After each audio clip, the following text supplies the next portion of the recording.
Hi, I'm John Maxwell. When the top companies in the world are looking for trainers, speakers, and coaches, there's one name that stands above the rest, and that's Maxwell Leadership. Our certified team members have gotten proven results for companies all over the globe, and our reputation, I'm proud to say, is second to none. Some of our members have risen to the top of their profession, including the one you're going to meet today. I proudly introduce you to my friend Bob Fabian Zinka. Welcome to the Leadership and Success Podcast with your host, Coach BZ, where we help you lead with purpose and succeed with impact. If you're ready to grow into the kind of leader others want to follow, this podcast is for you. If you're determined to elevate your success and leave a lasting legacy, this podcast is for you. As my mentor, Dr. John C. Maxwell reminds us, everything rises and falls on leadership. Our goal is simple: to inspire you, challenge you, and equip you with insights that can transform the trajectory of your leadership journey. Welcome aboard to another episode of the Leadership and Success Podcast with Coach BZ. How do you define the strategy for SOC analysts looking at alerts so that they can do the best job possible? So you've got to get past the marketing stuff. And we have to get to what does the tool actually do and what does it provide? And at what level of surety? Since nothing's 100%, can we get to some level of surety? And that's where the human comes in. Double checking, triple checking. Which brings us to AI. Is AI going to save us?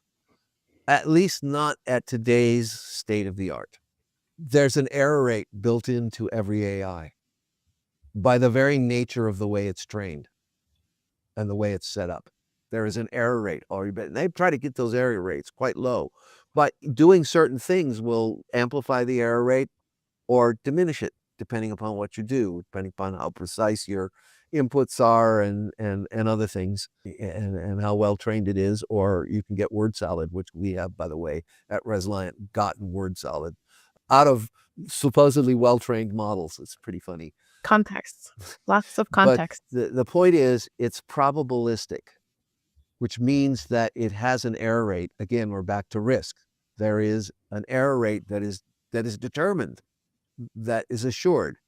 And, you know, the thing about humans is we don't know what our error rate is.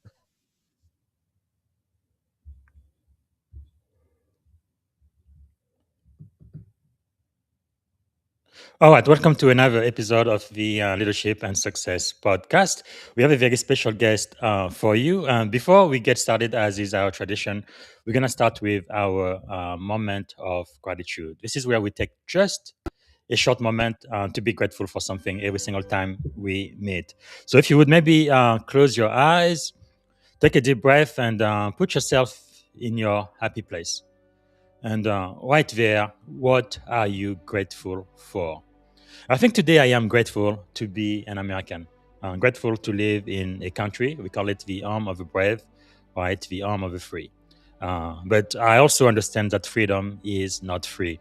As you probably have noticed this entire week, I am wearing a black ribbon on my LinkedIn picture because of the 6 soldiers who gave their life for this war we started with Iran. Really unprovoked war, but we started it, and 6 soldiers have died. And the one who really broke my heart is the 20-year-old, right? He's only 20, and I have 2 kids. One is 24, the other one is 18. And I can't imagine them dying so young, but he died wearing the uniform of his country. And I am grateful for people like that who are willing to do that for you and for me. All right, so type in the comment what you are grateful for today, and also let us know where you are joining us from, what city, what state, and since we've gone global, which country, if outside of the US. And also, if you have a question for my guest, go ahead and type it in the comment, and we're going to be answering your question live. All right, so let me see if I can properly introduce our guest today. Today, I am going to be speaking to Brook S. Schoenfield. He's a globally respected cybersecurity architect, author, and thought leader who has spent decades helping organizations design systems that are secure by design. That's so important. It's not having security added on after the fact, but having security baked into the design of the software. So Brook is the author of several influential cybersecurity books, I believe more than 7. But just to name a few, Secret of Cybersecurity Architect, Securing System, Applied Security Architecture and Threat Model, Building in Security at Agile Speed with James Ransom, and he's been a contributor in the book Core Software Security, Security at the Source. So throughout his career, Brook has led security architecture initiative at organizations such as Cisco, Autodesk, and Intel Security McAfee, mentoring security architect and helping companies integrate security into the fabric of their system. A really funny story. I was enlisted in the Navy as an IT seaman. I went to a network security class, and my professor said, "Hey, do you guys know what network security is? Cisco." So, according to him, if you were able to manage all of the Cisco firewall and switches, that was network security. But anyway, Cisco, they definitely have great product for sure. So Brook is also a founding member of the IEEE Center for Secure Design and long-term advocate for developer-centric security and threat modeling. So for those working in cybersecurity, DevSecOps, or sometimes it's called SecDevOps, or software engineering, Brook's work has shaped how we think about secure architecture and resilient system design. So, ladies and gentlemen, without any further ado, please help me welcome to the Leadership and Success Podcast, the one and only Brook Schoenfield. All right, Brook, good morning. Good morning. How are you? I just got to ask you, Coach Yes, sir. BZ, what year was that when he said Cisco was security? Yeah, that was 2000. It was right before I became an officer. So I became an officer 2007. Must have been 2005. 2005. Yes. Okay, they were a little late. By then, we had realized that attacks had moved up the stack, and True. the web infrastructure and application team at Cisco was now the largest part of InfoSec because, True. yeah, things had changed. So they were a little behind the times. If Yeah. it had been 1998, I would have said, yeah, exactly.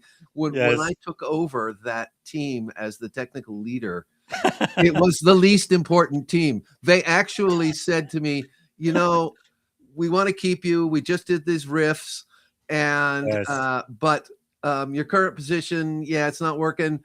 Would you be willing to be our application security architect? We've been looking for one for 18 months. It was a step down because network was everything. That was in 2001. But by 2005, things had changed. True.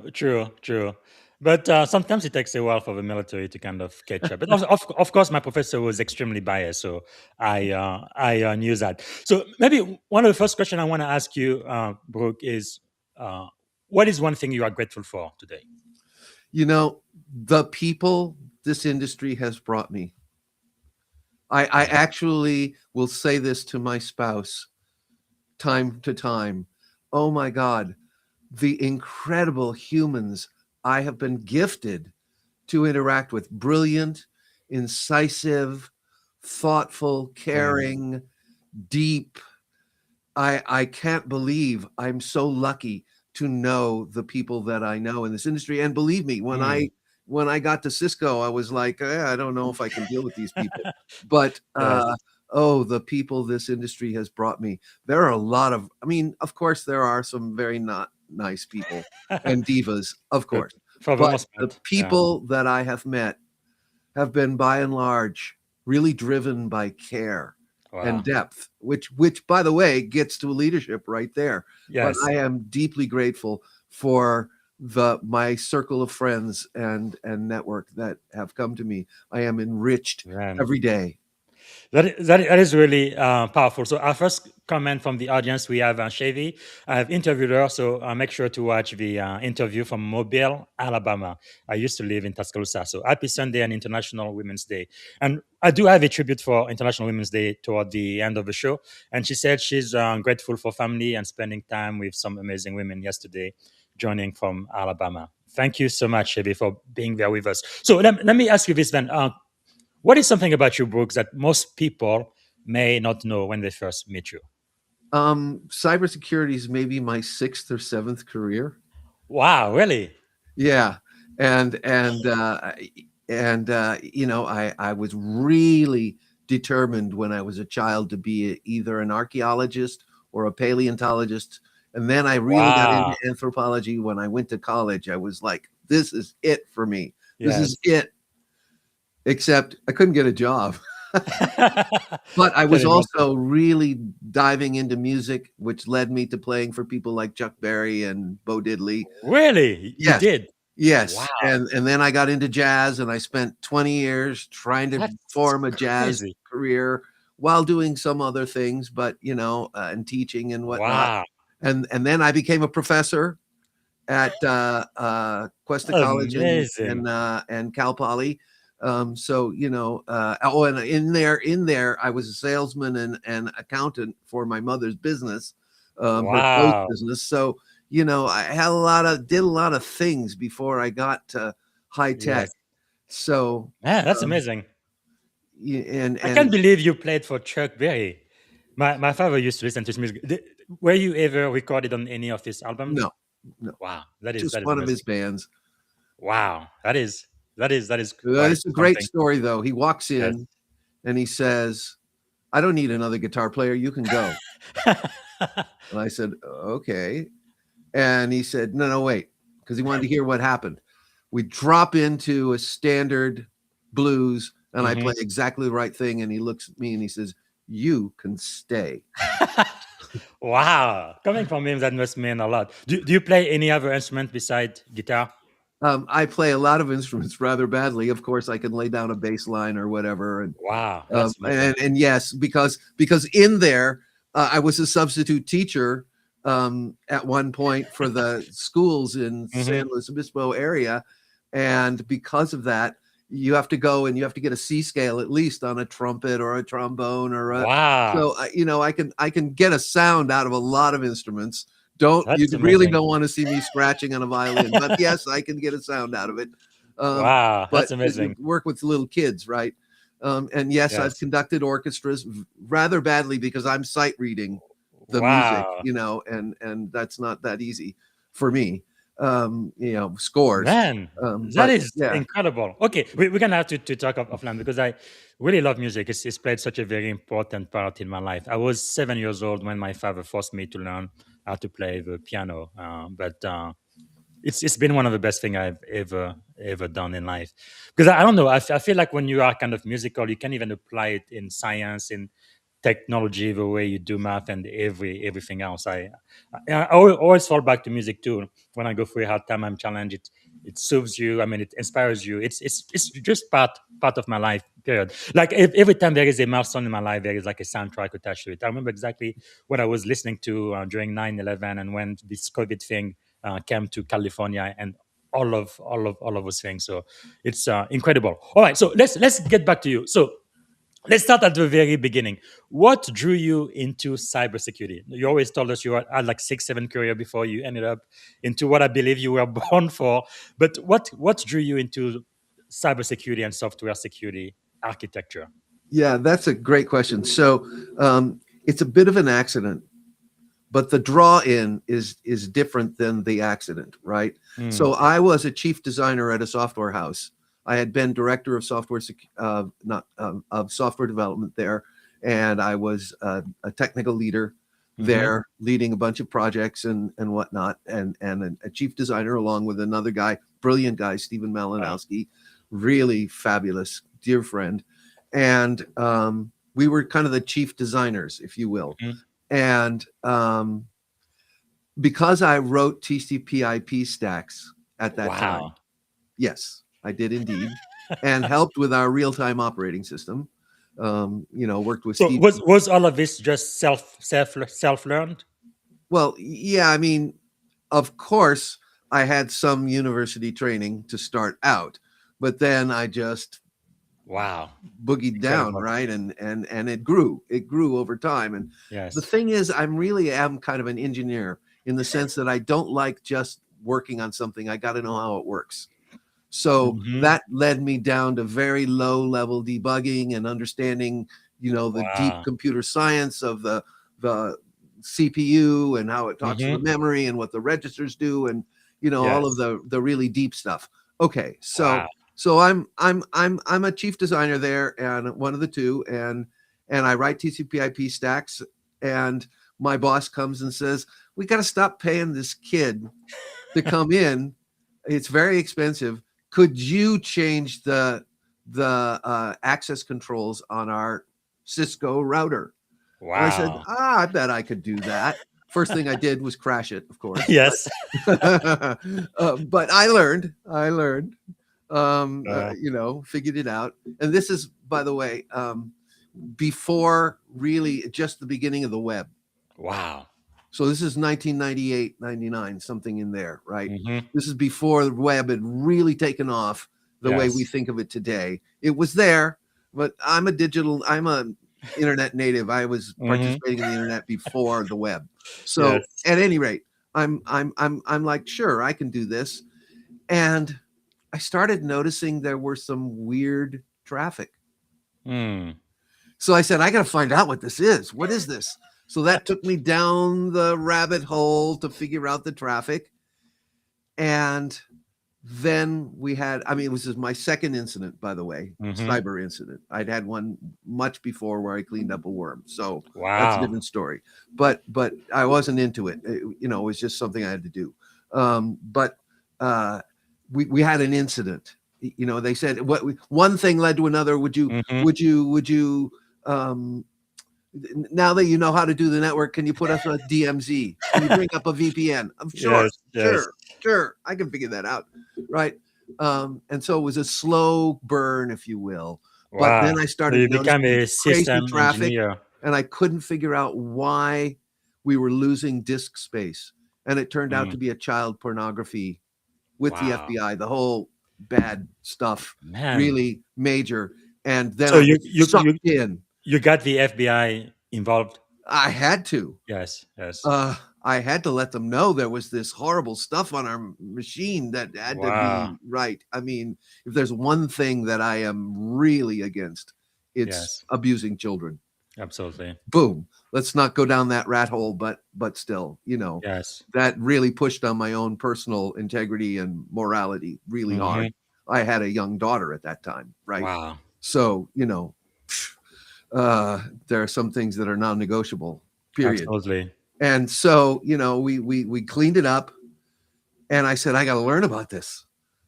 And so I Mm. brought up tools. First, I brought up the Navy's, open source network watcher. I forget what it was Yes. called, which put me into knowing who Michelle Crabb, now Michelle Gell, was. Mhm. So there's a little, you'll see as we talk about this, there's a more to that as time goes on. Yes. But because she is now one of my dearest friends, but that Wow. was a long time ago. I didn't know her at the time. And then I brought up Snort because I did Hmm. networks. I knew how to Yeah. look at packets and stuff. Yes. This is what things. I'm one of the Wow. only people to ever find a bug and convinced Apple that they had a bug in their Mentat stack. This is That's something I was incredible. living. And so it just kind of sucked me in. And it wasn't Wow. until I was at Cisco. I went to Cisco to learn, to be honest. Mhm. I was kind of done at Infosys, and I went to Cisco to learn, to work with these amazing people Yeah. like Michelle Gell, not Crabb anymore, Mhm. got married, and Steve Atchison, who helped write OpenSSL, not OpenSSL, SSH. Mhm. And so anyway, was working with these amazing people. That's When I amazing. got there, I have to tell you, I thought I knew. And the first time I was in a meeting, I got about this big. And I went, I Yes. am never saying another word in these meetings because Yes. I don't know nothing. Yes. I Yes. went from big guy to very little guy. Yeah. Those Yeah. little moments are not bad for a person's growth. Absolutely. Yeah. It's kind of like being a big fish in a small pond and being a very small fish in a very big pond. It's humbling, but wow. That is quite amazing. So, what was the moment where you realized that security architecture would become your life's work? It's when they asked me to step down from, I had been designing future, what we now call a SIM or Mhm. security information manager. Yes. And I was now an application security architect, and I wrote Cisco's very first, or pulled together Cisco's and wrote some of it. Cisco's very first InfoSec coding guidelines. Wow. And, that was sort of what I was doing. I looked at database security. I got to look at the Java runtime engine Yeah. really deeply, figure out how bad or good it was. There's some really cool things. But Wow. then they had me doing projects with people. And, every project had to come in and be assessed in 10 minutes. And they gave me that job sitting in those meetings to figure out in 5 or 10 minutes whether they needed more InfoSec. And I was exposed to a huge amount of stuff. And Wow. because I'd been a designer, they were people in security with design background were unicorns. Yes. I had no idea at the time, but they were absolute unicorns. People either came from sysadministration or law enforcement or intelligence agencies or law enforcement or, a lot of great FBI people I've met over the years. I know there must be terrible FBI people, but I just never met one. Yes. Just to say that, it's kind of interesting, but excuse me. Excuse me. Do you need some water? I do. Take your time. Thank you. This is just fascinating, man. You've really made a lot of history makers, people in the industry that have really built this industry, right? We stand on their shoulders today. It's incredible. We do. Wow. Man. So at any rate, I had this experience that very few people had. Yes. And so it made me able to talk to the actual architects in a way that other people were struggling with, and to understand the problems in a way that other people, not everyone, but some of the people were very focused on the exploit or very focused on the, that's what we do in cybersecurity or the cure or what's in the industry standards. Whereas I could really understand the problem in an architectural and structural way. Absolutely. And that made me a bit of a unicorn, which made me, and it just, I realized this is really important. At some point in that first maybe year and a half at Cisco, this is 2000, 2001, 2002, I realized this is really important. Wow. This is really important. And not only that, I mean, one of the things that happened after 9/11 is we all got brought into so I served too, but in a way you might have not imagined. Everyone was drafted into what would become Homeland Security because we were critical infrastructure, all InfoSec people at Cisco, period. Not citizens, U.S. citizens. And so that was an interesting moment because it wasn't asked. We were just told, you're critical infrastructure. You are part of the defense of this country, period. You will do this. And you are drafted. It's that simple. No arguments, no nothing. You're going to do this work. And I mean, I'm happy to do the work. Don't get me wrong. I do consider myself a patriot with my own thinking. But absolutely, thank you for your service. That is, I didn't realize that. Yeah, well, I didn't. It wasn't a choice. We got drafted. It was just the thing. It was a little surprising at the time, but it has served me well, as many things. But there we were, and I began to realize that we're really getting dependent on software. Now, I've developed that over the last 25 years a lot. And I have some data and whatnot we can go into if you like, or you can just listen to other things where I have cited that data for the audience. But I realized how important software has become. It's become critically important. Obviously, our water, our electricity, everything is dependent on software in our life way. Yes. But my favorite picture, and I used this picture, thank you, National Geographic, without their permission, but I did try to be good. Give them credit. But this picture, it's a picture of Central Asians. They're out there with their sheep and their horses. So they're clearly living a different life way. Yes. Well, they've got their smartphones up and they're taking pictures of the guy taking pictures of them. That's Incredible. And just think for a moment what a Huh. gift a smartphone is Yes. out in the in the steppe of Mm-hmm. Central Asia. Instead of guessing what the weather's going to be, you've got it right here. Yes. If you Yes. lose a sheep, you can call dad and say, we lost a sheep, dad, I'm sorry, right? Yes. Instead of riding for 3 days to tell them we lost 3 sheep, right? Wow. I mean, think of what a boon. But that's software. And That's I amazing. really want to make it this important to everyone in this audience.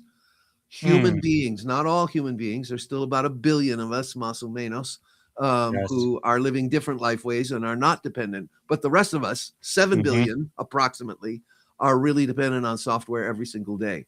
Yes. Yes. So Wow. it began to realize, as I began to come to terms with this is important.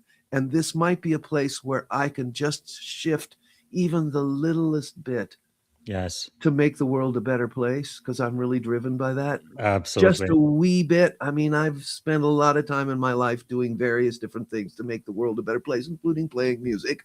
Yes. But this is a place where I might just move Mm. the needle a little bit, even if it's 1 degree, even if it's 1/4 of a degree. Have I Absolutely. done something with this life that is worthy? Wow. And that is what drives me. And that's what sent me down the rabbit hole, to learn as much as I possibly can, to understand Yes. every one of these things, to get it, to Mm. really understand what is risk and what are we doing wrong. And we'll come back to Yes. that. Wow. That Please. is really, really powerful, very inspirational. Wow. So, like you say, you spent decades working in security architecture, company like Cisco's, Autodesk, Intel Security, McAfee. So, how has the discipline of security architecture evolved over the past 25 years? And where do you believe it still falls short today? This is a great question, and thank you for that question. First off, we were really concerned with getting control Mm-hmm. back in the day, getting control of the wild-haired developers. And I was Yes. a wild-haired developer. What the heck? I mean, that's not actually Yes. what developers are, right? Yeah, I guess Hence they used to be what smelly in the back of the office. No, no, the yeah, basement. I mean, well, that was Cisco. I mean, nobody cared what you wear. People wore shorts every day and flip-flops, Yeah, and as long as your t-shirt wasn't too yeah, torn, it was fine. Nobody cared. Nobody cared, as long as you did your work. Now, yes, when you get in front of customers, this is a different yeah, story. But in terms of the office, we treated each other as human beings. You don't care hmm, what people wear. Some people wore very nice clothes. Some people looked very ratty. Doesn't matter. yes, Okay, so but treating people, anybody, as dangerous or stupid and putting them down is always a mm, bad idea. It just never works, right? yes, You know this. You know hmm, this deeply. So your audience knows this. But that was kind of the attitude, which is what led me eventually to developer-centric security, something that I invented to just try to get people to shift their thinking. hmm, But nevertheless, it was sort of reining in the wild tribes who would do yes, anything they wanted. hmm, And I'll never forget, though, Laura Linney, who has gone on to a fabulous career at Microsoft working on standards bodies. She took me to my first uh, where we were doing, I was supposed to go in and figure out the security of this project. And she was mentoring me and I was following along. hmm, And we came out and she said, Brooke, we're not the cops. We're trying to help these people be successful securely. It was mm, really good advice, really good advice. wow, And that's the big shift. That's no yes, longer, maybe some old InfoSec people are still trying to control the wild tribes, but we understand. I mean, developer-centric security. I mean, if you ask any AI, it'll tell you, no, that's always been around forever, developer-centric security. And I'm like, yeah, no, I invented that. You can go to my website, Brook Schoenfield, and look at when I invented it. But yes, it doesn't matter. It's become folklore because and that was quite a compliment if you think about it. But Absolutely. the idea is we're partners in a process. Laura was right. We're here to make them successful. And part of Mm-hmm. that success is enough security to meet their security needs. And Yes. not Yes. everything needs the same security level, right? A little Sure. utility and I was just writing this in this book. We're writing about AI security. We're when I'm running an LLM that's not talking to anything on my own machine, Mm-hmm. the security problems there are very different Yes. than, say, our product that has an AI available to the Mm-hmm. public, Public. essentially. Yeah. That's Yeah. that's a very different problem and very different security posture. And Yes. so you got to realize that. So that, Mm. that way of thinking has really shifted over time, really shifted. Man, And I think our tools have become better. that The is other really thing, amazing. there's one other thing, if you don't mind, Mhm. and Please. we'll get back to this because I saw that question in your thing. We've centered on threat modeling as the foundational technique. That Mm-hmm. wasn't true. It was implicit before. We Yes. were doing threat modeling. There's no other way to do this, but Mm-hmm. we weren't talking about it in quite the same way Today, yeah. than we are today. We've centered on threat modeling, but threat modeling is not the answer. It's the means. It's a technique Mm. we use to achieve a security architecture or a Yes. security posture, right? It's a Wow. means. It's a technique. It's not the thing. It's not the end gate. It's Yes. the path through. And at this point, it's the only path through. I'm sorry to say. So if you Mm-hmm. don't threat model, and the thing is, we all threat model to some degree or other, except that idiot who's driving down the road and nothing could ever happen to him and he's perfect. His driving is perfect. The rest of us Yes. are all Yes. defensive driving, hopefully, and Yes. that's a threat model, by the way. So it's Sure. not weird. It's not Mm-hmm. something we don't do. It's just that it takes a lot more technique for doing it for a system than it does. Yes. I mean, driving has its own techniques, of course. So Man. at any rate, coming back to that, the big challenge, I think, today is getting us enough and getting away from perfection to getting something. I just Mm. spoke about this last week, I think. We got to get away from perfection. Actually, it was this week. Yes. We got to get away from perfection because there's too much code. The cost of code has collapsed with AI to Yes. trivial instead of hiring someone like you or me. Mm-hmm. We're expensive Sure. compared Yes. to an AI at $20 a month or Yes. free. Mm-hmm. Not free, Wow. really, but we are the product for the free thing. Yes. Wow, the world is changing. I'm really grateful for all of the important contribution you made into our industry. So let's talk about why architecture matters more than the actual tools. And I also like your mindset. Like people talk about threat modeling as being an end to itself, but no, it's only a means to an end. So many organizations focus heavily on tools and technologies. Why do you believe architecture and design are far more important than tools when it comes to building truly secure Well, I don't systems? know if they're more important, but they're a piece that must not be neglected. I don't Mhm. want to use a scale here. Yes. The state of the art is there's a bunch of stuff we have to do that are interlocking and overlapping Mm-hmm. because nothing is sure. And this goes back to the Turing proof. Alan Turing, brilliant mathematician, and helped originate the analog computer. Mm-hmm. Well, let's not go into that history, but it's all there for people to look at. But no, he didn't invent the computer. That goes to Ada Lovelace in 1848, I believe. But nevertheless, it goes back to the Turing proof, 1936. The problem is because there's a near infinite way with Turing complete languages to express anything, Mm-hmm. that the solution set rises to infinity. And therefore, and you can look at the proof. I'm not a good enough mathematician to really assess the mathematics I just know the theory here. Mhm. But nevertheless, the point is that we can't prove, as Exter Dijkstra so quippingly said, you can't prove software doesn't have bugs. You can prove it does have bugs. You can prove it has Yes, bugs. You can't prove it's bug free. correct. And well, there are some mathematical proofs that can get close to something is correct. We certainly can say it's implemented correctly, but does it have an error in implementation, or Yeah. there's some problems there.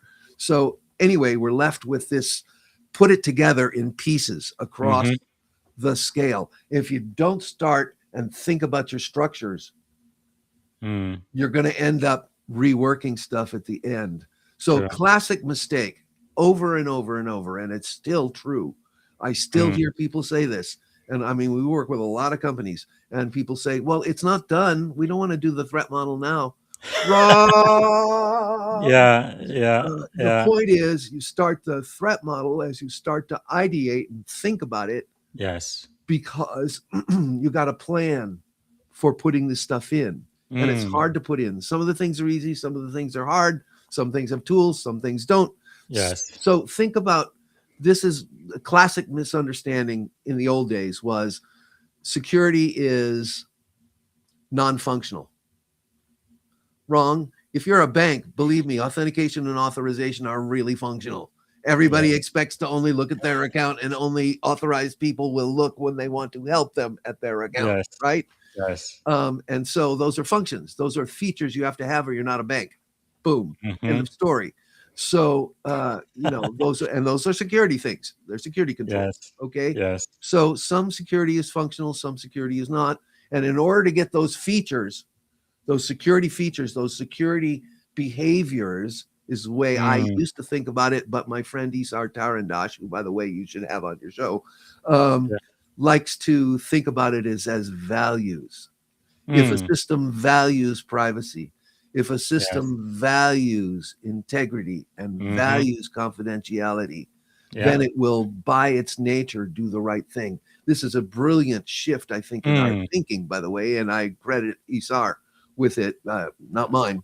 And by the Absolutely. way, I'm really keen to always credit other people, because we work collectively, and we stand on the shoulders of giants, as you That's said. true. That's so true. But nevertheless, value, if a system values availability, Mhm. then it will be available. And that's the triad, of course. Wow. Confidentiality, integrity, and availability, classics, and we like to add privacy and safety. Yes. But nevertheless, those values, if it values those things, if it shows those kinds of behaviors, if it demonstrates in its working those behaviors, then Mhm. you begin to manifest a security posture. Okay. The only way you're going to get everything except coding security is by planning it in and thinking about it. Hence, you Beginning. figure out what to do through threat modeling, and then security architecture is you figure out how to do it and where to Yes. do it. And the why is the threat model, the what is the threat model, and then how and Mm. where come from security architecture. So really, they're intimately related. Yes. Threat modeling is the technique, security architecture is the discipline. Unfortunately, security architecture as a term is dual loaded, because it also means that collection of controls and protections and mitigations that Mhm. build a security posture. So that's the technical definition, but it's also a discipline. I'm a security Yes. architect. And so it's that discipline that builds that. And that kind of brings you to why security architecture is important. The only way you get these other things is by thinking about them and considering Mm. them, not by just coding your way into a morass.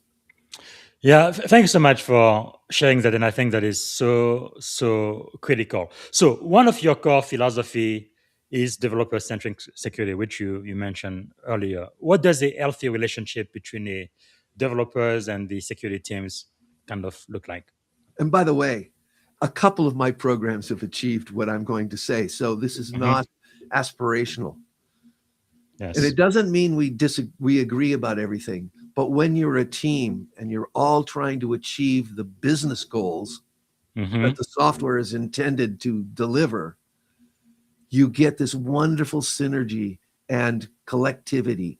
There are Yes. special skills that, say, a security architect such as myself brings to the table that the other people don't necessarily have. So, as an example, I've taught thousands of people how to threat model. So, not a brag, it's just a fact of Mm-hmm. being a teacher, right?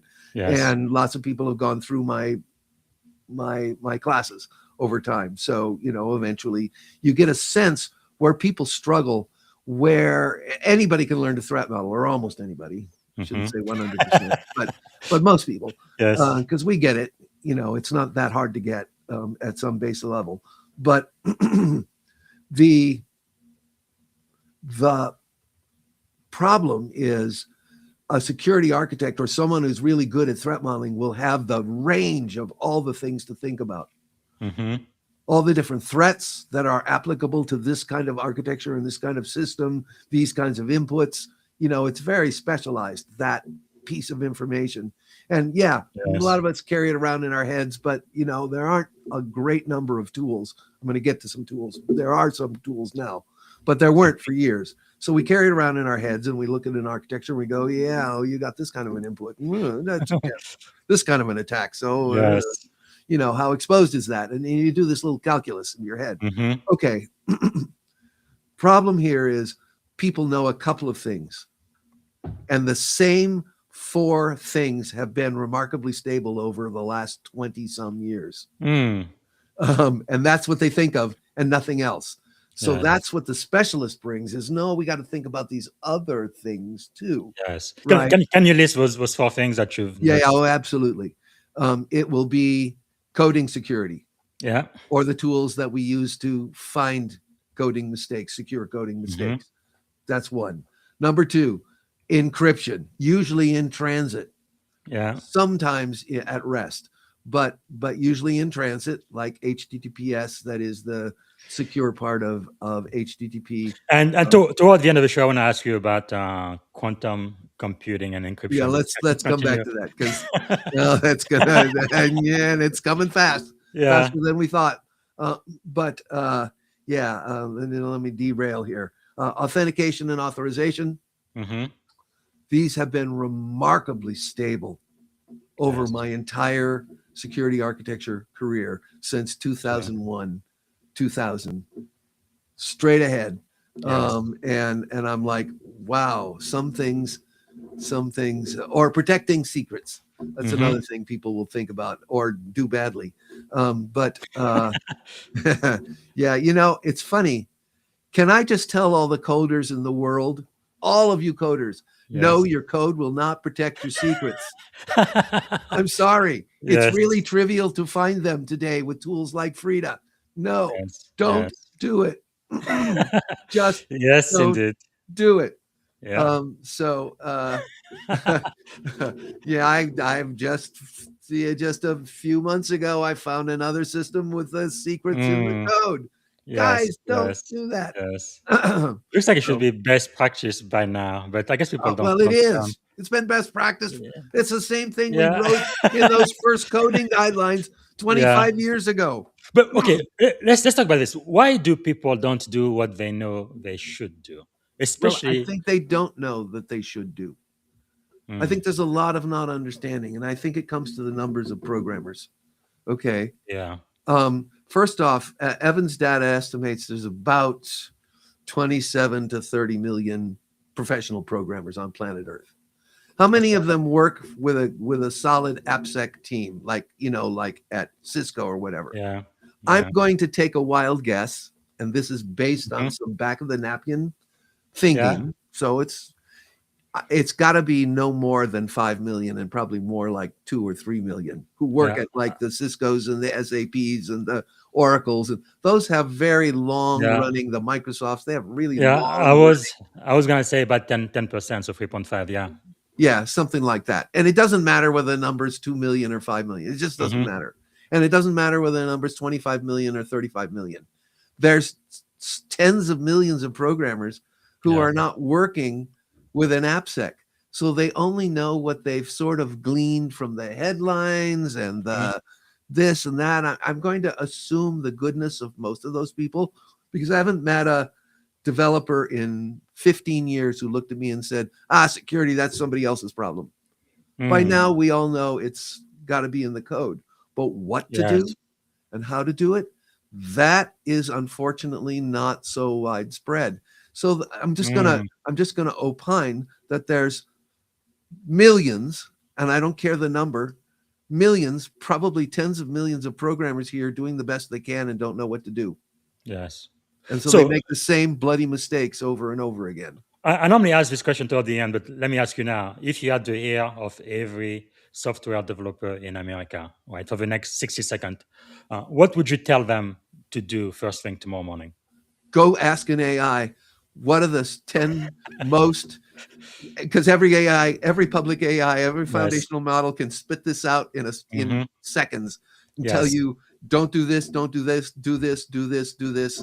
You know, they've all been trained with the OWASP materials. They all can Yes. spit it out. Just Yeah. ask your friendly AI, what are the things I should pay attention with the 5 things I should pay attention to today in my coding. Yes. Wow. Amazing. So, man, time is running so fast. I think we only have about 12 minutes left. But let me talk about at least this one book. I think it is really, really critical. This one, Building in Security at Agile Speed. I think this is the book for today. So this book really addresses security in modern development environment. Why did this book have to be written?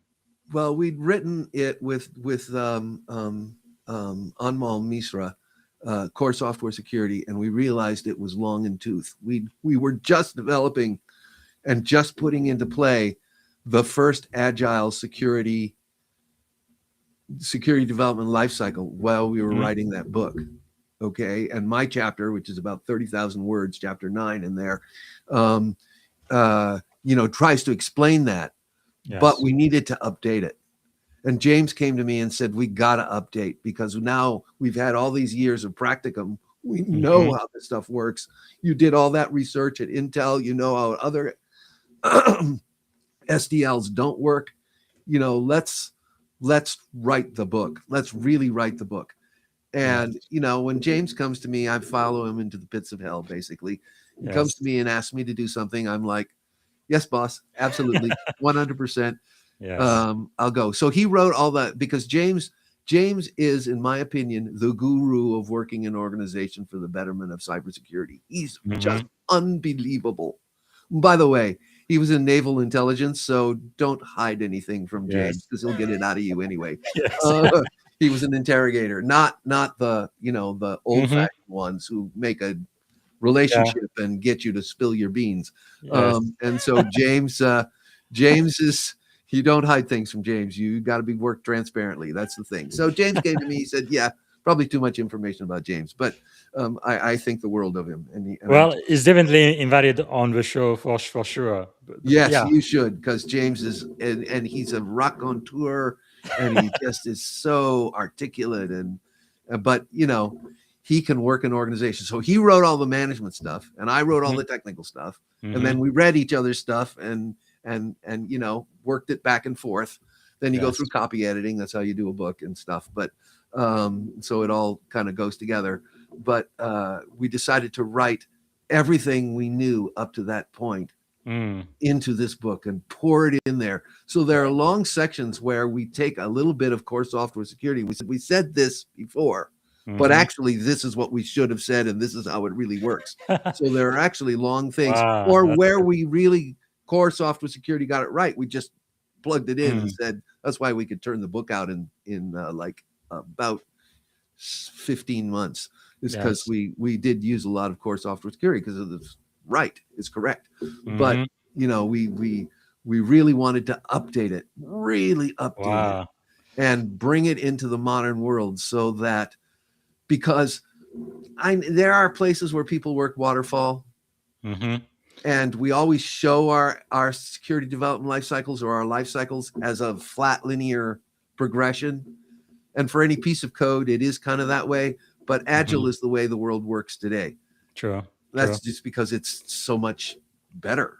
Yeah, You do it well. even the military, because we're still using waterfall back in 2011, and when I came to Silicon Valley in 2012, it was a shock of my life. These people having 2 week sprint cycle. I'm like, what in the world? Because in it would take like 6 months or a year before we change any of our code. But anyway, it is quite a different mindset. So what are some of the biggest challenges you think organizations face today when trying to integrate security into agile and DevOps pipeline? Unfortunately, it's the same things that I've seen for decades. I just Before. worked with a major last year with a major enterprise, Hmm. huge, about their whole program, their whole product security program. I can't tell you who, of course, Hmm.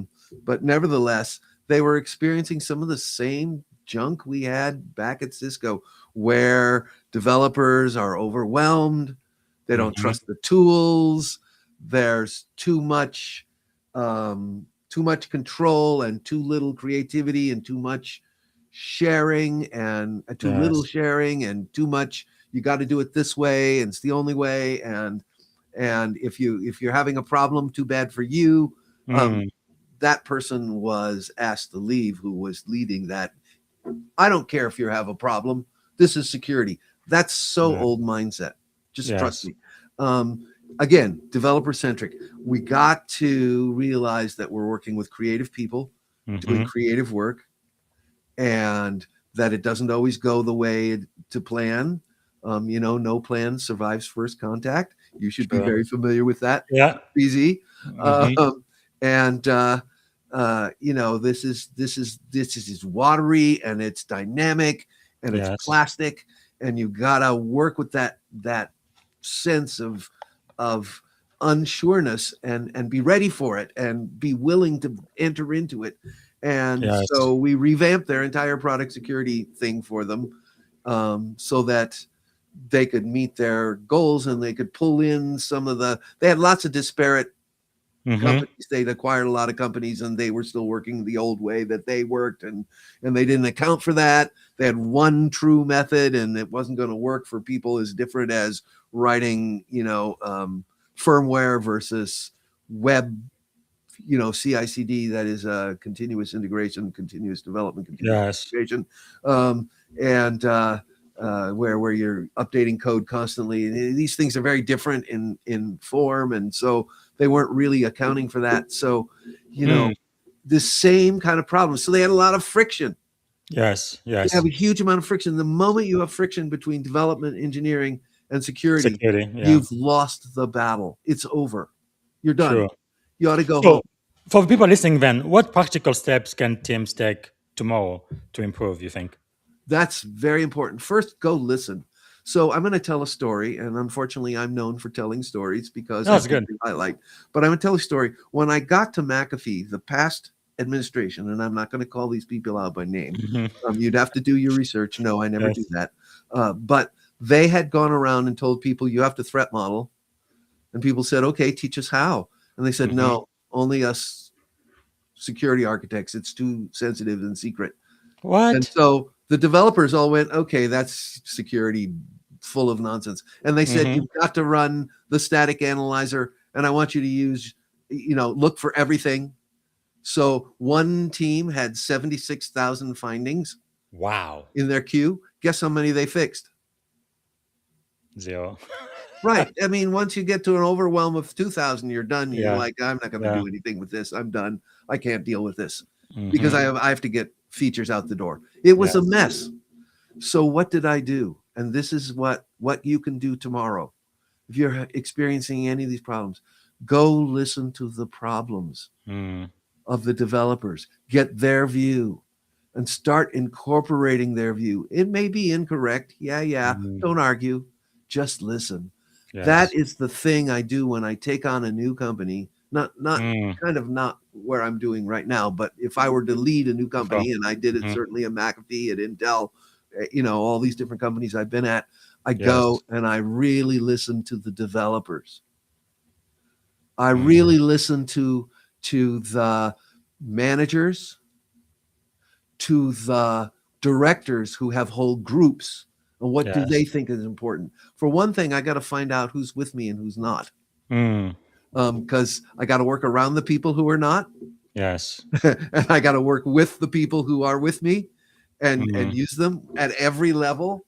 And so I'm going Man. around really listening. This is the most important thing. You got to know what the world is, because you will find people Yes. who are passionate about making things better, and that's your army. That's powerful. That really shows a lot of emotional maturity. Now, one thing when I come to Silicon Valley is like the IQ, I think, is completely off the chart, but our EQ in this region is extremely low. But I would appreciate you saying listening, which kind of takes me into this leadership domain, right, of security, architecture, security in general. You have led very large teams of security architects and mentored many in the profession, and you've definitely made a huge contribution to our industry for sure, making our world a lot better, I think. So, what leadership qualities you think are essential for someone who wants to become a great security architect like you, or even just a security leader? I don't think it's different than any other leadership. When we were talking about this, you said it's at base love. Hmm. Yeah, that's something to aspire to, but sometimes I work with people I don't love, Yes. but I still have to work with them. Yes. And so I think it's caring passionately.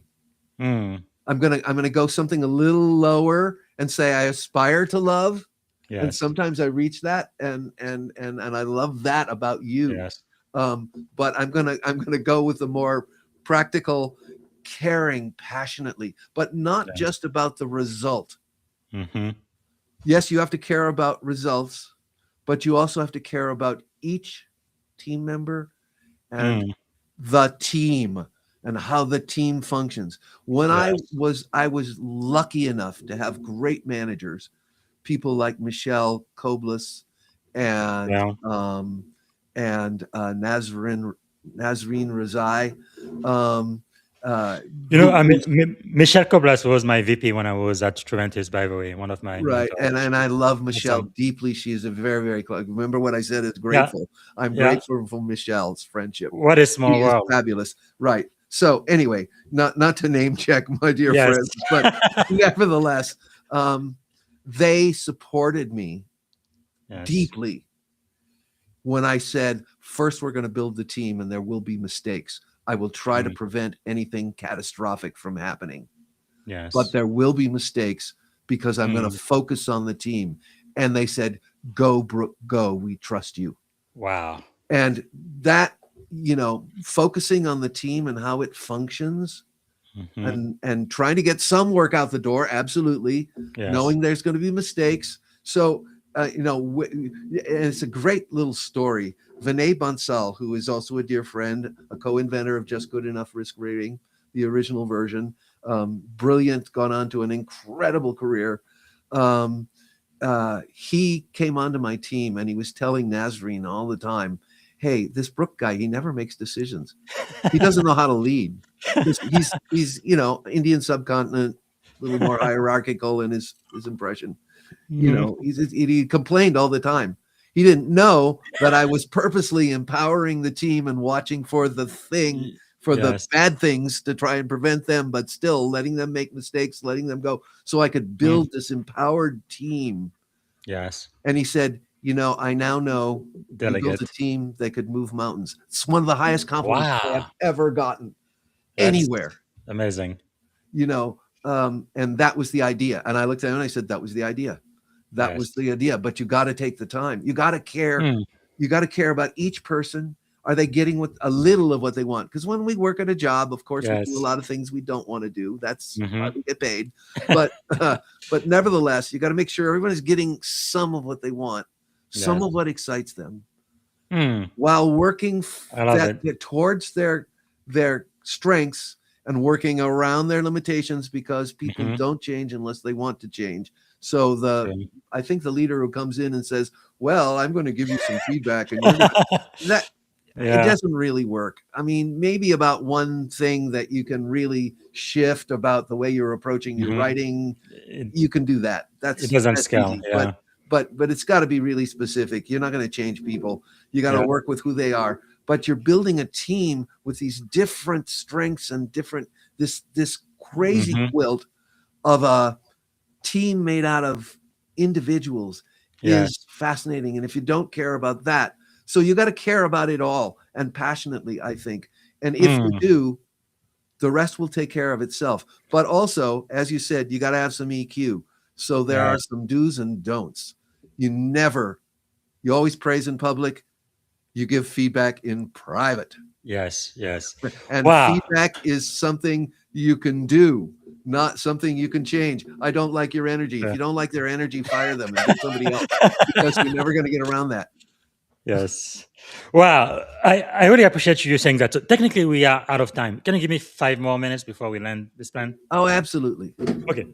F- Thank you. So for the last segment of this podcast, I want to try to get into your head a little bit, kind of see some of the leadership principles you have followed that have made you such a success as you are today. What do you believe is the greatest lesson you have learned in life, in leadership in general? One of the greatest I don't lessons need to you know have it learned. all. I do not Mm, need to know it all. I thought I needed to know it all and control all. And I had a horrible experience in my master's. My group just basically lambasted me for getting us an A, ensuring that we got mm, an A. They really didn't like that. And I was a little control freak. And at some point along the way, I decided I'm just going to be one of the group and yes. see what happens. And suddenly I was a lot more likable, had a lot more Hmm. EQ, and learning to control what I really need control over and Yes. letting everything else. So I'm sure you know, as a commander in the Navy, that you want your group to come to the decision together, but you hold the Hmm. responsibility. If it's not the right decision or you have to make a decision, you're going to Yes. do it. That's the Yes. right thing. If I can get within a reasonable time, no decision Hmm. paralysis, right? None of that. Sometimes any decision is better than none. Yes. But and in an emergency, we're not going to sit down and do consensus. No, Yes. the Yes. doctor rules when they show up and the patient is bleeding on the street. Yeah. Hmm. And that's not a time to sit down and say, "Oh, let's hear from everyone. How are you feeling?" No, no, no, no, no. So, Yes. you gotta suss these things.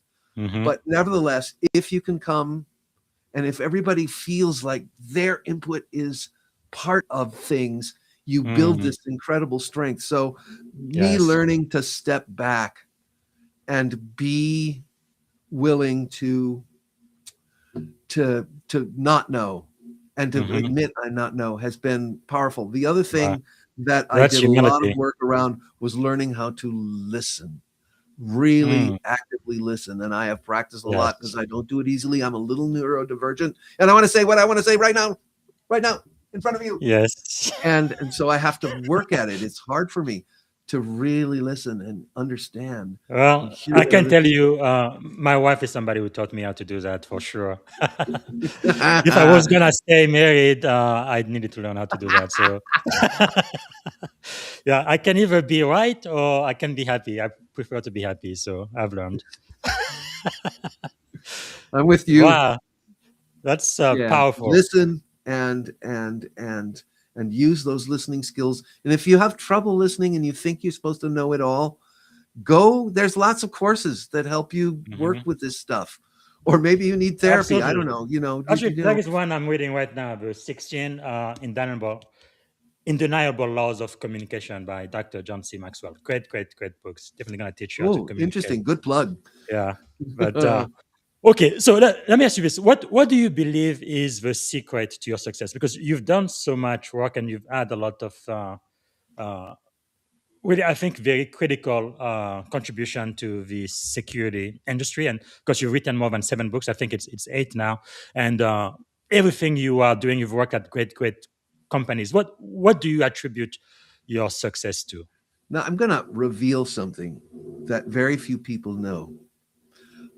When I was about 30-ish, early 30s, I got Mm, really involved in activism for a short time. Hated the work, by the way, mm, loved the people. But what I learned, I became a facilitator and a negotiator and a mediator for mm, many years. And I was kind of known in a small world for that. Um, for those skills. And Nice. that facilitation skill has served me incredibly well. Mm. I'm a big proponent of Arnold Mindell, who has gone and done things like he'll sit with people who consider each other terrorists Hmm. and done mediation sessions with them. He's probably the Wow. greatest facilitator on the planet. And I'm really in thrall of a lot of his ideas. I had a very idealistic view of how human groups work, Hmm. and reading Mindell's books kind of straightened me out. But that Wow. combined with facilitation is something that is fundamental to what I'm doing, but I don't ever have to speak about it. And I don't usually, this is probably the first time publicly I've ever Mm. admitted to it, is that I've been a trainer and a facilitator and a workshop builder and a mediator for decades, more decades Wow. than I've been in high tech. Just slightly, by about 5 or 6 years. And so those are fundamental to what I'm doing Hmm. all the time, always. And hence all Wow. of the lessons in active listening and just tons of stuff. How groups come to decisions, Yes. facilitating 5,000 people to come to a consensus decision, which I've done, by the way, a long time Hmm. ago. It teaches you a lot about how groups can work and how decisions can be made, and the power of, I mean, there's a lot of social science that proves that a well-functioning team that respects the contributions of a fairly diverse set of people can outperform the smartest guys in the room over and over and over and over and over again. Wow. Over and over and over again. There's a lot of social science from the 90s and early 2000s that backs me up. I think I cite some of it in my books, but Yes. it's really important to realize that when you've got a team that's working well, that's it right there. So I bring this Mm. facilitation. It's a thing that not a lot of people know about me, but which is fundamental to my approach, is that I believe in people's That's powerful. brilliance. Wow. Arnold Mendel is, I know he's written a lot of books. Is there any books that you recommend? Yes, sitting in the fire. I Yes, I want to saw that one. recommend to anybody who's interested in how groups function, Yes. sitting in the fire, because it's not what we think, Hmm. or at least not what I thought, and it's not hippy dippy anarcho Yes. beauty. Human groups have dynamics, Hmm. and some of them are kind of brutal, and so it's really important to understand that. And the other Yes. thing is, there's no way that those of us, as we get older and we get some authority, it's called earned authority, you Hmm. can't give that up. There's no way I can give that up. So what Mindell says is the only way you can serve the group is by being a fool with your earned authority, which means sometimes saying Wow. things, hey, I wonder if we should do, and other people say, Yes. nah, don't do that. That's Hmm. silly. We're not going to do that. That's okay. If I could give anything away, it would be my ego. Wow. It's in my That way is. 90% of the time. And so, one of my tricks, and it really is a Mm. manipulation, when things have gone bad, I go in and I say, yeah, it's all my fault. Mm. And I do talk about this in Secrets, in the culture hacking chapter. I say Yes. it's all my fault, clearly. And it's interesting what happens. The high integrity Mm. people will say, oh no, Brooke, we did this and we did that and we contributed this and you contributed Yeah. this. And then pretty soon you're solutioning with friends. And it's beautiful. Wow. And you smoke out all the jerks in the room because they say, Yes. yeah, it's you. Now you Mm. know. Yes. They've just revealed themselves. That's great information, because now you Wow. know you got to work around them Hmm. because they're not playing with integrity. And Yes. you've smoked out all the really great people that you can count on. Wow. It's very powerful. Man, And yes, it's a manipulation, but it works. you've just really given us a master class really in leading. That goes beyond security architecture or security application. Wow, thank you. This is definitely worth the price of admission. And everyone, again, I'm gonna add this to the podcast digital library. Arnold Mendel, sitting I in love this the book, fire. by the way. Wow, I that love is this book. It incredible. taught me so much, and it disabused me of things that I wish were true, but are Mm, not true. And wow. I mean, I have a very humanistic kind of approach to the world, Hmm. and to human beings, and I wish we were all lovely and empowered. And Yeah. Karl Marx had a beautiful, beautiful, very incorrect utopia in mind, but that's not how Yes. people work. I'm True. sorry, I'm not a socialist, and I am not a communist, and I never will be. No, no, Yes. no, no, no. Because beautiful as the idea of a perfect worker state is, it's Hmm. just nonsense. Not possible. Yeah. Yeah. And Wow. you know, But it's so what kind of things are you learning these days? I know leaders are learners. What are you learning now? oh my gosh. It's always, first off, it's always a plum of ourselves, because I'm always surprised at another corner that I never saw before internally, that I Mhm. go, oh yeah, that's something Yeah. I'm going to have to work with. Yes. Yeah. So Hmm. it's always an internal journey, always. And I'm really But grateful just for, being aware of that though, the awareness, that's pretty stunning because most people are not even aware that they need to work on a specific thing within the character of their lives. yeah, well, you do. I mean, none of us is perfect, right? It's just, Yeah. like I said, ego's in the way. Um, Mm. I mean, ego that I'm empowered and I'm a world renowned security architect. I know that. Yes. You can't take that away from me. And it's not really, does that, my spouse likes to say character and gifting are two separate things. Mm.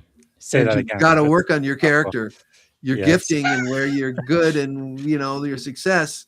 You get that Yes. through hard work, yes, and diligence and study, but Yeah. that's not necessarily being Mm. a good human being, which Wow. I aspire to be. I didn't say I am. Man. Yeah.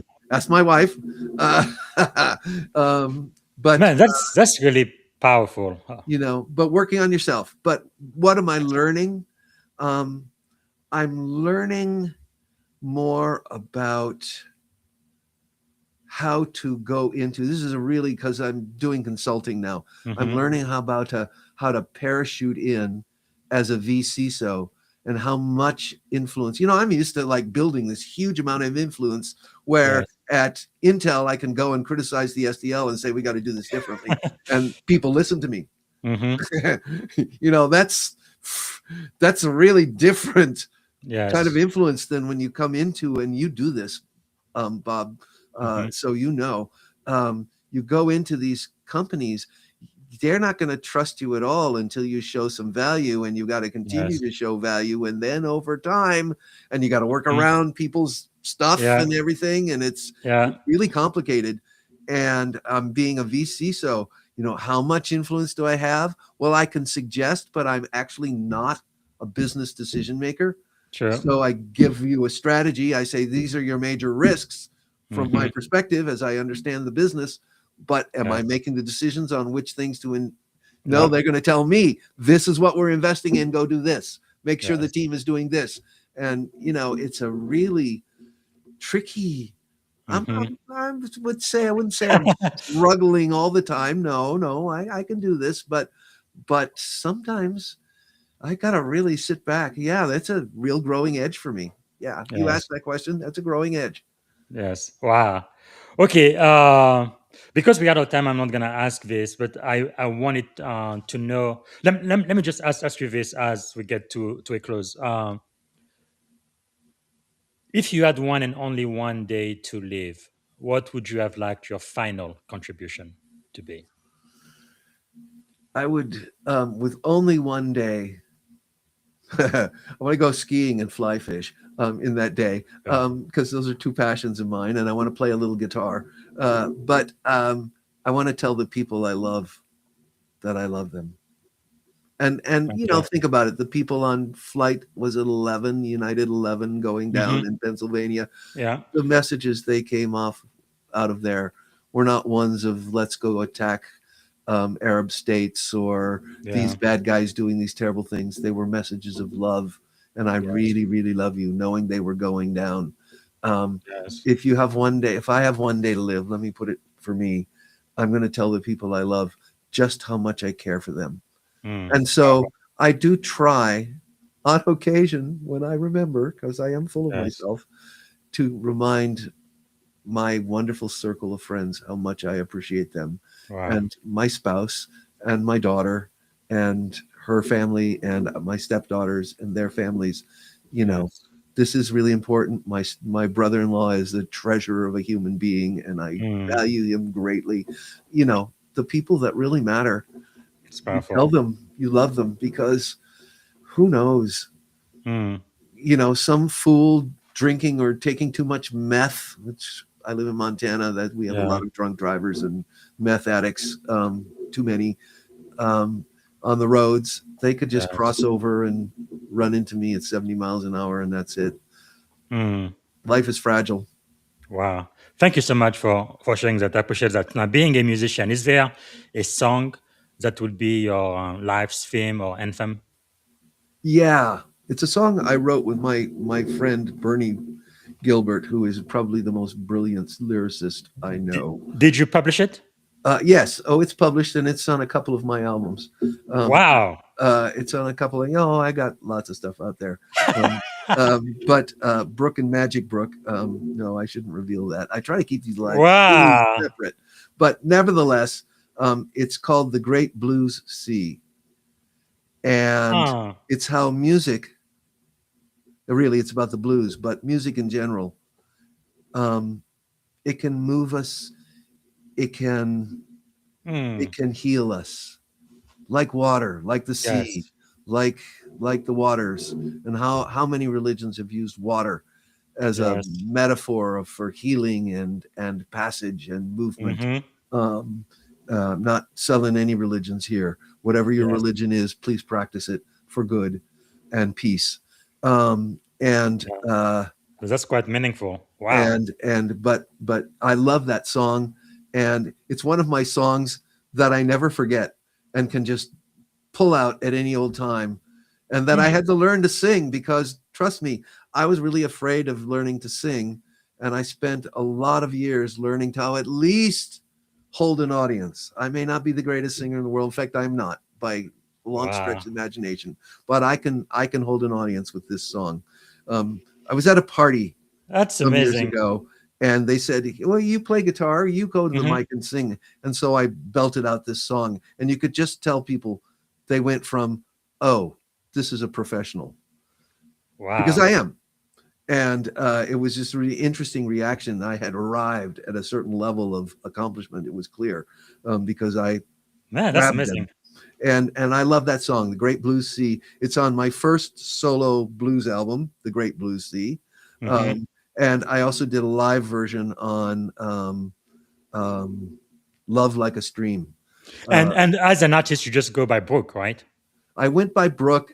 That was too hard. So I selected Magic Brook because I owned it on the web. And my last album, Wow, that's amazing. did very well. It actually beat Lorena McKinnon out in January of 2009. I Get was out of absolutely here. blown away. Seriously. Yeah, and I Wow. love her work, by the way. I'm a big fan, but I'm also a big fan of Nueva York That's amazing. salsa, which you had playing at the beginning of this. Yeah. Yeah. Huge fan. So I love that music, but I love her work, and I beat her out by a few points with my solo album. Wow. But I was working at Cisco with a as a single parent. There's no way I was going to tour on top of it. That's So amazing. it just kind of went and So went. just to make sure, this is you right here. Yeah, that's me. Get out of here. And by the way, Wow. that's my painting of a beach in California as well. My goodness. Okay, everybody's going to be listening to this song right after the show. This is incredible.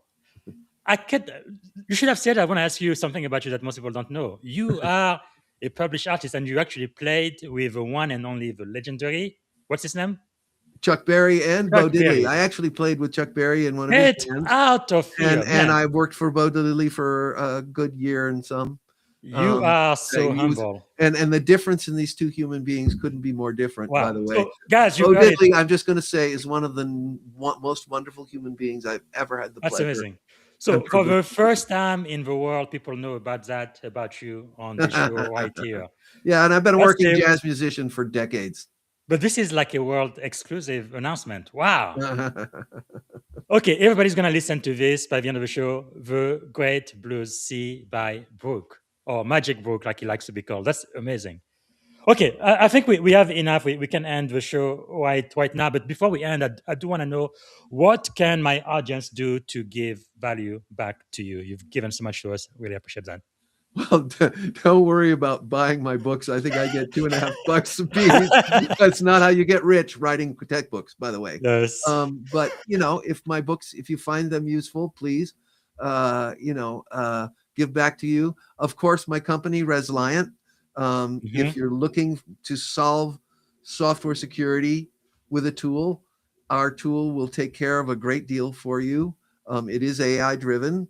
That's the idea, and we do support it with deep technical expertise and professional services. So it's kind of a whole package together. You can hire me as a VCISO. I love to teach threat modeling. It is one of the most fun things I can do. So happy to do that for you. I'll give a pitch for our company, Resiliant. I think we're doing some really interesting things and trying to do. And I'm working with some of the founders. It's such an incredible team. I'll give them a shout out. Damilare Fagbemi, our CEO, a real visionary, and also an author of the IoT book. And Michael Green, who was a VP at Intel, is just a treasure of a human being. He's our director, our chief product officer. And so I'm really lucky to be working with them. And so, I'll give you a shout out. If you want leadership coaching, I can't compete with this guy, but I do compete with this guy. It would be fun to do some work together sometime. Yes. Wow. Thank you. Thanks so much for your time today. This is quite amazing, because I know I've already used too much of your time. So to end, I'm just going to ask, before I ask that one, if you did have a magic wand and you could solve any problem in the world, any problem whatsoever, what is the one problem you'd like to solve first thing tomorrow morning? Well, the only one that I have, well, of course, it'd be nice to cure cancer and feed everyone and end all the global wars. I don't have those powers. I have opinions, but I do not have much influence there. But where I do have some influence and have dedicated the last half of my life, or more than a half of my life at this point, is we got to do better with the software we're producing. We're producing huge piles. And now the cost of, as we said at the beginning, the cost of producing software has collapsed, because you can just tell your friendly, sort of free AI to write me an app, and it'll be as secure as the AI thinks it, and you tell it to secure it, which most people aren't going to. So I think if I could wave a magic wand, I would say, let's get some readily accessible, perhaps free, very modest AIs that can help the AIs do it securely. Can we get that done? Because we're in a tsunami of unsecured code. It's written as secure as the AI can think of it. It can inference and probabilistic it, which is really what's not thinking. It's a little bit different than that. But powerful. I would encourage, if I could wage my magic wand, I'd say, okay, Google, OpenAI, Anthropic, Perplexity, please make sure that you've got something there to help secure the code you're generating as best as an AI can do it, because that would be an improvement. A little would be a lot. There's my magic wand. Absolutely. Thank you. Thank you so much. Now, before we end, is there a question I should have asked you I didn't get a chance to ask? Anything else you wanted to share today? Oh God, no! I've spoken so much. Yeah, I think we've gone over by over 20 minutes. Sorry for that, but I really appreciate everything you've shared with us. So if you could go back, give a piece of advice to your 17-year-old self, standing at the edge of this incredible career you have had. And I didn't know you were such a great musician as well, but definitely as a cybersecurity architect, what would you say to your 17-year-old self? Really, you're good enough. I'm sorry to say our culture is really good at creating low self-esteem, and I really suffered from it badly. And Yes. I would say, you're good enough. You don't have to prove anything. Settle Mm. down and focus. And the other thing is, when I Yes. graduated, which I graduated at 17, because in the old days, I'm old. In the old days, they Mm. used to just put you ahead of grade, and then you were younger, and from Wow. high school, and they now they have gifted programs, and it's different. But in those days, no such thing. They just pushed you ahead, and so you Yes. were the weak young one amongst all the other kids. But I graduated at Mm. 17, but they had you talk to a career guidance counselor, and he said, I'm looking at all your stuff. He was the most bored human being I've ever seen in a job, but he was really done. But he looked at me and he said, engineering. And I was not having any of it. If I Wow. had just listened to him, look Yes. where I wound up. I'm an engineer. I love it. Exactly. He was Exactly. right.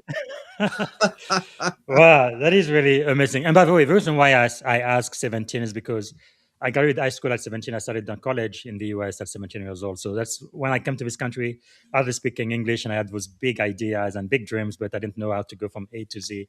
So that's why I want to go back there and say, knowing what I know now, what would I say to this young man? Uh, what what should you know at this age? So that's why I ask all of my guests that.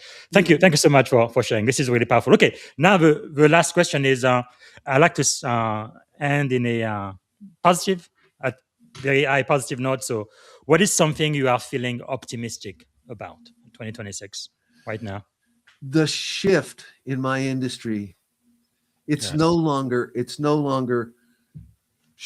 what's this threat modeling stuff? What is this? It's no longer that. Yeah. It's Yeah. part of the zeitgeist. That we're Mm-hmm. not doing it is a different problem, and we can Yes. work on that. But that shift, I'm really optimistic that Mm. that people, the industry has got it, Yes. that we've got to think about how we design stuff from Mm-hmm. the beginning, and we do that through threat modeling. This is a big Wow. change, because back in the day, we didn't even know we were threat modeling. Yes. Yes. Yes. Well, yeah, I feel very optimistic about that, and hopefully, we're gonna get less and less breaches going forward. All right, thank you so much for your time, and you've been so generous and your wisdom. Really appreciate that book. This is definitely one of the most insightful show I've done in quite a while. So, to end, what is one word that represent our shared experience on this podcast today? One word that comes to mind. Joy. Joy. Well, I am so grateful. Thanks again, Brooke. Really, really appreciate that. Wow, outstanding. All right, you've got it, everyone. This was really a masterclass, not just in cybersecurity, but I believe in life and leadership as well. Man, I'm so grateful to Brooke on taking the time to come and talk to all of us today. Security architecture pioneer, threat modeling expert, and best-selling author. I know he says no, you don't have to buy his book, but especially this one, if you are in security, I think you definitely need to read it. Building in Security at Agile Speed. That's really the name of the game in Silicon Valley for sure. It's really security at the speed of thought, really. All right, so really grateful for that. I want to remind everyone, so for this week, our friend in the spotlight is Vice Admiral Joanna Noonan, United States Maritime Service. She's also a senior executive service member and at the U.S. Department of Transportation. And I think tomorrow I don't have any interview Monday, so I'm going to continue. We're going to study the book of Proverbs, chapter 18, this time. And I'm using artificial intelligence. This is not a religious podcast. It's just about the ancient wisdom and the leadership lesson from the book of Proverbs, written more than 2,000 years ago. But I think it still has lessons, leadership lessons that are very much applicable today. And let me see. Okay, I'm going to end with so as you guys know, the entire month of February we celebrated Black History Month here, but now we are celebrating Black History Year. Right? I felt like a month is just not long enough. So part of that, I kind of have two vignettes. So let me share my screen again. One thing I just learned last night, and I want everybody to know because I think the history needs to be corrected. I just found out that the very first African American black officer is not the golden 13 like I was led to believe. I definitely know we're not going to take anything away from them. 1943, they were the first 13 Black officers in the Navy. But the reality is Lieutenant William Lloyd Garrison Payne was actually the very, very first African American officer. This is a picture of him right here. I guess he did pass for white, but he definitely was African American. And not only that, not only was he the very first African American officer in the U.S. Navy, which is my branch of service, but he also was the very first one to earn the Navy Cross. Right, so that wasn't CS Free Doris Miller during Pearl Harbor, and also he was the very first one to actually be a captain of a warship vessel. Right. And it wasn't my adopted mentor, Admiral Samuel L. Gravely. Again, props to them. We're not going to take anything away from them, but the reality is Lieutenant William Lloyd Garrison was the first African American to do all of that. So anyway, you can read more about his life on my LinkedIn page. It's just amazing. The more you study history and the things you learn. And then another thing I like to do to celebrate now Black History Year, but also Women History Month is something that happened on this date. On March the 8th, 1945, Phyllis May Daly was the very first African-American to integrate the U.S. Navy Nurse Corps because Blacks weren't allowed to be nurses in the Navy prior to that. And after her, a lot of other people joined, and I think I have a picture of her right here. She was the very first African American to join the Navy Corps as a nurse. So, in ending the show, I'm going to play a short video. It's about 2 minutes, just about the Nurse Corps in the U.S. military, and that's going to be the end of it. Thank you so much for watching. They told Black women that they weren't needed in the battlefield, that they weren't needed in the hospitals. They weren't needed in uniform. But you know what always gets needed real quick? A Black woman's labor, especially when America's at war. During World War II, the Army Nurse Corps made their racism real clear. Only 56 Black nurses were allowed to serve in it at first. Not because they weren't qualified, but because they were Black. Thousands of trained Black nurses applied. And these were all incredibly qualified women with skill, discipline, and degrees. But the Army had a quota, and white nurses didn't want to work beside them, let alone take orders from them. So the doors stayed closed. They didn't even want Black nurses treating white wounded soldiers. But guess who they did assign them to? The German prisoners of war. That's right, a Nazi can get better care than a Black GI. That's how deep the anti-Blackness ran, even on the front lines. And these women didn't just serve, they carved a path that wasn't supposed to exist. Della H. Rainey was the first Black nurse commissioned in the Army Nurse Corps. But she didn't stop there. She became the first Black nurse promoted to captain in the Army Air Forces. Mary L. Petty led the first group of Black nurses to Europe. She became the first Black woman to reach the rank of captain in the ANC. Margaret E. Bailey broke through again in Korea and Vietnam, eventually becoming the first Black woman promoted to colonel in the Army Nurse Corps. They were forced into segregated wards, made to treat prisoners before their own people, denied promotions that they'd earned 10 times over. But they stayed, they documented, they built each other up. Because even when the system tried to make them invisible, they knew they were making history. By the end of World War II, fewer than 500 Black women had served in the Army Nurse Corps. That's less than 1% of the total.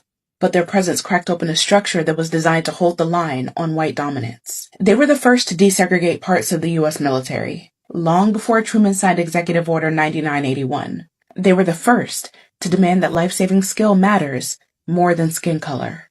And they were the first to teach white America, again, that without Black women, this country does not function. So you want to talk about service? Talk about them. You want to talk about patriotism? Talk about the Black nurses who were told no and still showed up. They didn't just heal bodies. They cracked open barriers with a stethoscope and a backbone. And they proved, like we always do, that just because you weren't invited to the war doesn't mean that you didn't win something in it.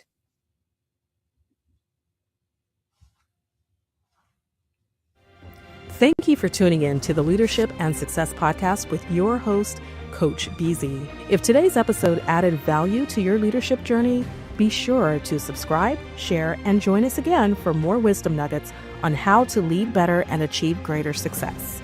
Remember, leadership is the most critical skill of our time. The world will always need leaders to inspire others, drive innovation, and execute meaningful strategy. So why not count yourself among the bold leaders shaping the 21st century? Until next time, stay inspired, stay committed, and keep leading with excellence.